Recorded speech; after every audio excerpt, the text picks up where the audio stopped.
Sahabat yang terkasih di dalam Tuhan,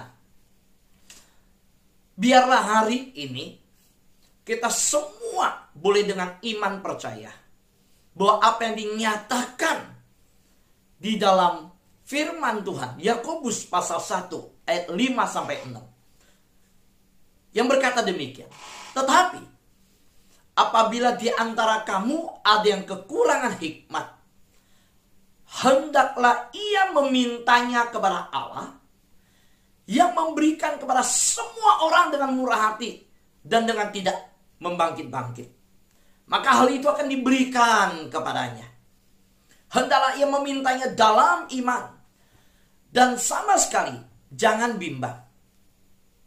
Sebab orang yang bimbang sama dengan gelombang laut yang diombang-ambingkan kian kemari oleh angin. Yakobus dalam penulisannya menyatakan bahwa Allah adalah Allah yang menanti kita, menyediakan hikmat bagi kita, kepada kita diajarkan. Yuk datang minta sama Tuhan. Kalau kita lihat keadaan dunia sekarang ini, banyak orang bergumul dalam pertanyaan, bagaimana melanjutkan hidup dalam krisis yang sedang berlangsung ini. Banyak orang bergumul, berjuang menghadapi pertanyaan ini. Bagaimana melanjutkan hidup dalam krisis yang sedang berlangsung ini?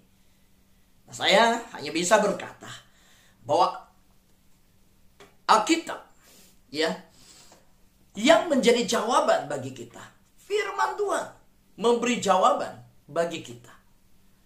Ketika kita tidak tahu apa yang harus kita lakukan, Alkitab memberitahu kita apa yang harus kita lakukan. Kemarin saya sudah mengajak kita bersama-sama melihat pentingnya firman Tuhan. Pentingnya Alkitab. Kalau kita nggak pernah membaca, kalau kita tidak pernah berdiam diri membiarkan Tuhan bicara kepada kita, masuk doa langsung berbicara sama Tuhan, berdoa langsung berkata-kata kepada Tuhan, kita perlu berdiam diri membiarkan Tuhan berbicara kepada kita. Daniel, tokoh Alkitab Daniel, itu sehari 3 kali membaca Alkitab, membaca firman Tuhan, membaca Taurat. Sehingga kita tahu Daniel mengetahui nubuatan Yeremia. Dia tahu kapan nubuatan itu digenapi. Dia berdoa sesuai nubuatan.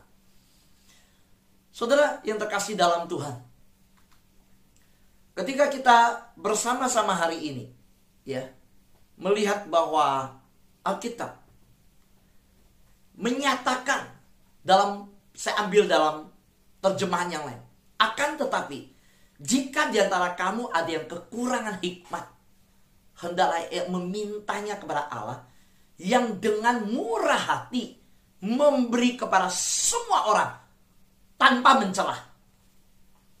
Jadi perhatikan bagian ayat ini. Dikatakan bahwa kita ini ada kemungkinan kekurangan hikmat. Dan jelas kita tidak sempurna di dalam hikmat. Karena itu minta sama Allah. Dan Yakobus menggambarkan, menyatakan bahwa Allah yang penuh belas kasihan, penuh kemurahan, itu memberi kepada orang yang meminta hikmat dan tanpa mencelah. Nggak usah malu. Allah tidak akan menghakimi kita bahwa harusnya sudah berhikmat, harusnya tahu. Enggak. Kita bicara, ada hal-hal yang kita butuhkan hikmat daripada Tuhan. Kita perlu hikmat dari Tuhan. Saudara, tadi ketika mulai saya dikabarkan dari lantai bawah, istri saya jadi host dan berkata, ngeheng ini. Karena saya minta dia menyiapkan lagu kita yang kemarin kita sudah sama-sama mengirimkan senyuman kita, yang dimana lagu ini perdana nanti jam 12 ya. Saya berharap kalau bisa lebih cepat, saya usahakan kita sudah bisa menikmati pujian ini dengan judul Kasih Memerdekakan. Jadi dari kemarin saya sudah minta lagu itu dipersiapkan. Dan ketika kita coba tes diputarkan lagu itu, waktu diklik langsung nggak hang laptopnya. Ya, berat, nggak bisa. Nah, semoga nanti, maka saya langsung minta, saya bilang kalau begitu jangan diputar sebelum saya khotbah. Karena rencana saya kemarin dalam persiapan kami adalah sebelum saya khotbah lagu itu diputarkan. Jadi sebelum saya khotbah lagu itu diputarkan. Tapi ketika saya melihat situasi yang ada tadi, waktu dicoba saja udah langsung laptop langsung muter, loading. Nah, saya bilang jangan. Kita prioritas firman Tuhan. Selesai saya khotbah itu dicoba, baru kita putarkan. Kalau memang nggak bisa ya nggak usah apa-apa. Nah, saudara, kita butuh hikmat Tuhan. Kita nggak tahu untuk berjalan kalau tanpa hikmat Tuhan. Nah, hari ini saya percaya bahwa semua kita membutuhkan yang ditawarkan oleh Allah ini. Yaitu apa? Bagian kekurangan hikmat. Yuk minta sama Tuhan. Dan ingat, Tuhan gak mencela kok. Tuhan bahkan, kalau kita lihat pribadi Tuhan, Tuhan dengan murah hati memberikannya. Nah, kalau demikian, kita melihat bagaimana Tuhan yang memberikan hikmat kepada siapa yang memintanya. Kita menyadari Tuhan tidak menahan hikmat. Biarlah ini menjadi hal yang menyukakan hati kita. Dia Tuhan yang murah hati, yang mau melimpahkan hikmat, dia tidak mencela, dan Tuhan rindu memberi hikmat kepada siapapun yang memintanya. Tuhan tidak menahan hikmat. Harusnya ini tidak menahan. Kekurangan hikmat itu tidak membuat kita malu untuk datang. Tidak ada sesuatu lagi yang menahan kita untuk berani datang kepada Allah untuk meminta hikmat. Saya percaya. Saya sudah banyak membaca penemuan-penemuan di dunia. Itu ditemukan oleh anak-anak Tuhan. Dan saudara tahu, mereka adalah anak-anak Tuhan yang meminta hikmat kepada Tuhan ketika di laboratorium mereka. Ketika di depan rumus yang mereka sedang cari. Ketika di pabrik mereka berlutut berdoa. Ada banyak anak Tuhan yang telah menjadi berkat bagi dunia ini. Dalam penemuan, dalam pencapaian, dalam keberhasilan. Mereka adalah orang-orang yang mengandalkan Tuhan. Yang berkata, Tuhan aku harus gimana? Aku mentok ini Tuhan. Aku gak bisa ini melakukan ini. Saudara, jam 9 hari ini saya bertemu dengan seorang anak Tuhan dari Surabaya. Yang menemukan sebuah baterai yang dia presentasikan ke saya. Baterai ini bertahan 30 tahun. Baterai mobil. Di dalamnya ada kandungan litium. Dia berkata, Pak Fu, pabrik saya memproduksi 2000 dan gak bisa keluar. Karena distributor gak ada yang mau mendistribusikan. Kenapa? Rugi. Baterai saya bisa bertahan 30 tahun. Dan garansinya 5 tahun. Pak Fu, saya minta Pak Fu boleh ketemu berdoa buat saya. Saya gak tahu bagaimana menjalaninya ini. Kecuali Tuhan buka hikmat. Saya bilang hebat juga. Terus saya baru tahu dia lulusan dari satu bidang yang memang seorang penemu begitu. Oke, saya bilang kita minta hikmat Tuhan, kita berdoa. Saudara yang terkasih dalam Tuhan, yuk kita bertanya gitu loh. Diri kita sendiri ini sudah nggak sih minta kepada Tuhan untuk memberi hikmat tentang cara menangani keadaan pandemi ini? Semua orang sama kok. Anak Tuhan bukan anak Tuhan, semua bertanya bagaimana menghadapi melalui masa pandemi ini. Di dalam pertanyaan pertama tadi dalam awal khotbah, saya sudah sampaikan ada banyak orang bertanya. Tentunya bagaimana keadaan ini ya kita bisa melanjutkan hidup. Bagaimana kita melanjutkan hidup dalam keadaan krisis yang sedang berlangsung ini. Semua bertanya. Tapi anak Tuhan harus ada perbedaan. Perbedaannya apa? Kita jangan hanya bertanya aja seperti orang dunia. Tetapi kita lebih lanjut bertanya, sudahkah saya meminta kepada Tuhan hikmat dari Tuhan tentang cara menangani pandemi ini? Tentang cara menangani krisis dalam rumah tangga saya. Tentang cara menangani perusahaan saya. Meminta hikmat, bertanya kepada hikmat Tuhan tentang cara menangani karir saya, perjalanan usaha saya, menangani kesehatan saya. Minta sama Tuhan. Saudara kalau bertanya, Tuhan, bagaimana melanjutkan hidup dalam krisis yang sedang berlangsung ini? Semua orang bertanya. Tapi orang dunia gak datang ke Tuhan minta hikmat. Orang dunia gak datang kepada Tuhan untuk meminta pengertian bijaksana daripada Tuhan. Nah, anak Tuhan berbeda. Tuhan kita menanti, Tuhan kita tangannya terbuka dan berkata, aku gak mencela kamu kekurangan hikmat. Enggak, Tuhan bukan mencela kita kekurangan hikmat. Itu orang dunia. Orang dunia kita kekurangan, itu aja gak tahu. Kalau Tuhan enggak, Tuhan bilang ayo datang. Masalahnya kita datang gak sama Tuhan. Bukan hanya doa, baca Alkitab enggak. Di dalam membaca firman Tuhan, dalam masuk hadirat Tuhan, di dalam berdoa, Tuhan akan membukakan kepada kita apa yang dimaksud oleh firman. Dan firman bisa menuntun kita. Nah, kalau nggak pernah baca Alkitab, kemarin saya khotbahkan pentingnya firman Tuhan. Kalau nggak pernah baca firman Tuhan, bagaimana bisa punya hikmat? Nggak punya. Saudaraku yang terkasih dalam Tuhan, pertanyaan saya kembali, sudah nggak sih ya? Sudahkah saudara meminta kebijaksanaan kepada Tuhan tentang apa yang harus dilakukan, tentang pekerjaan Anda, masa depan Anda, tentang anak-anak saudara, tentang kesehatan saudara, tentang apapun juga yang sedang saudara perjuangkan? Itu yang jadi pertanyaan saya. Nggak usah tanya tentang Tuhan kasih apa enggak. Tuhan pasti beri. Nggak usah tanyakan motivasi Tuhan. Tuhan baik. Tidak usah bergumul tentang wilayah di kekekalan, wilayah di kerohanian, wilayah di dalam alam ilahi. Tuhan sudah bilang, yuk datang saya kasih. Pertanyaannya ada waktu doanya. Ada beri kesempatan ke Tuhan bicara sama kita kalau firman Tuhan. Ada nggak masuk hadirat Tuhan? Kalau nggak ada waktu bersekutu dengan Tuhan, nggak ada waktu dengar suara Tuhan, nggak ada waktu untuk bicara minta sama Tuhan, yang mana bisa kita tangani? Jadi saudara, saya tidak mengajak kita bertanya di wilayah yang ilahi. Itu udah jelas. Tuhan udah jelas nyatakan. Iya, kamu anakku, aku bapamu, aku bimbing engkau hidup dalam dunia ini. Bapa menyertai kita dalam perjalanan dunia ini. Memberikan kita kairosnya kapan yang tepat waktunya Tuhan menuntun.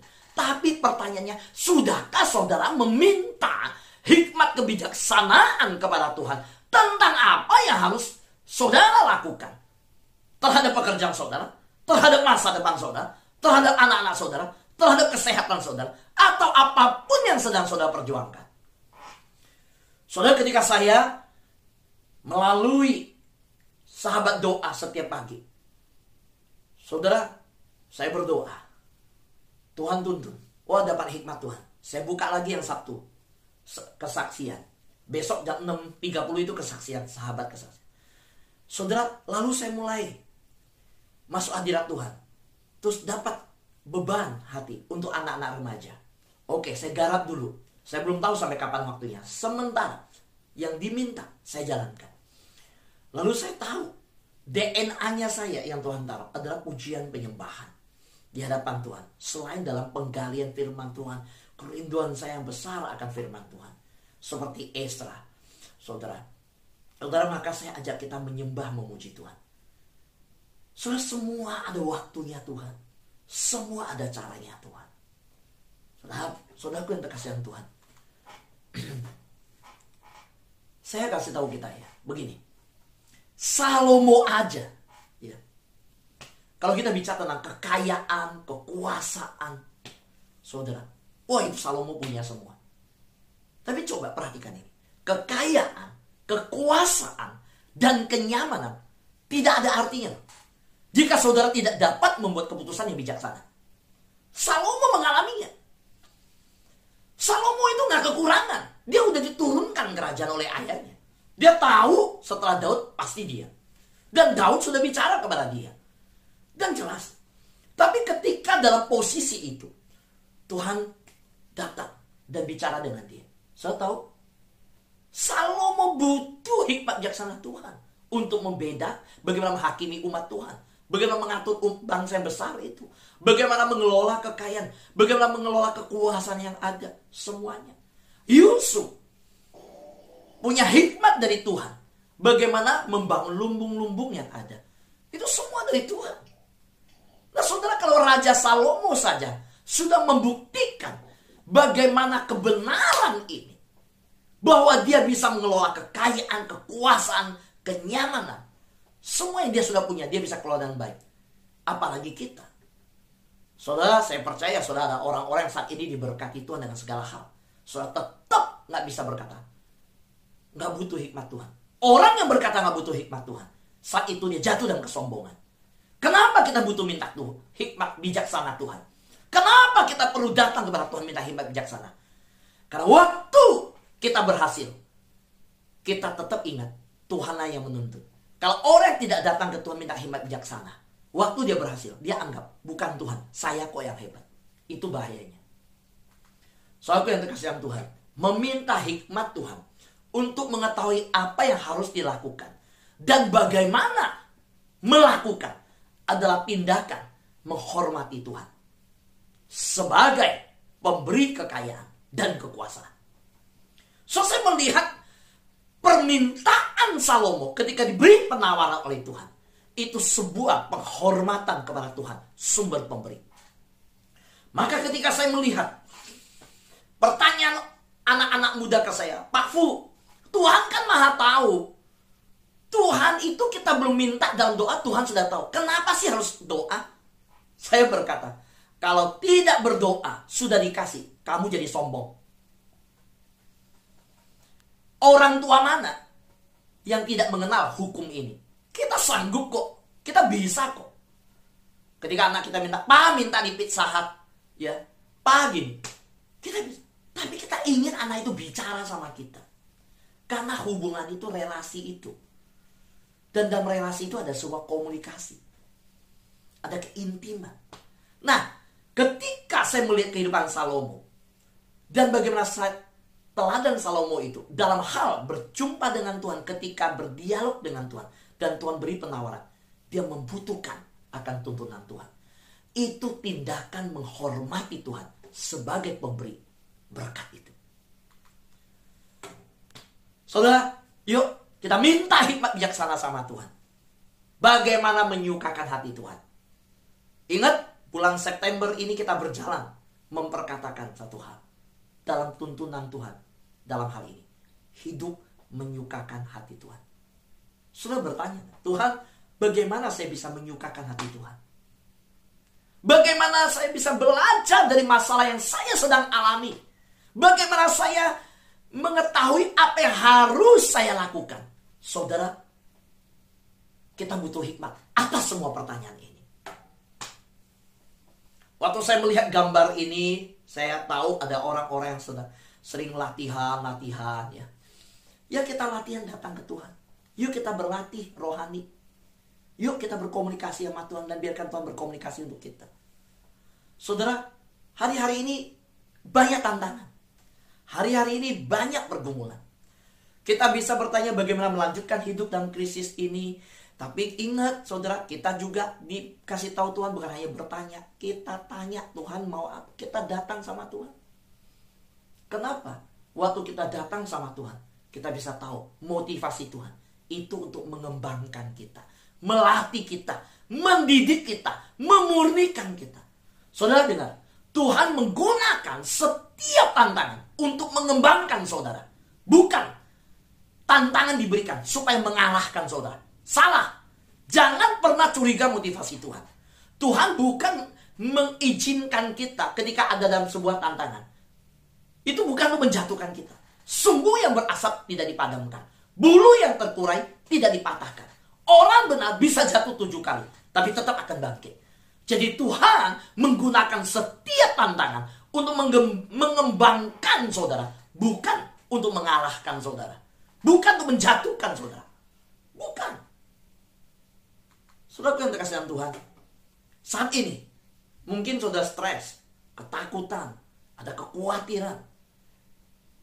Bisa terjadi. Karena survei membuktikan. Dari kejadian pandemi di seluruh dunia. Yang dari tahun 100 tahun lalu tahun demi tahun yang pernah berjalan, resesi ekonomi di Amerika, Lehman Brothers jatuh, segala dampak sistemik yang terjadi di goncangan ekonomi tahun 98. Saudara tahu, saat ini stres, ketakutan, kekhawatiran berada pada titik tertinggi sepanjang sejarah dunia. Saudara, orang-orang merasakan dunia berputar di luar kendali dan keadaan terus berubah dari hari ke hari.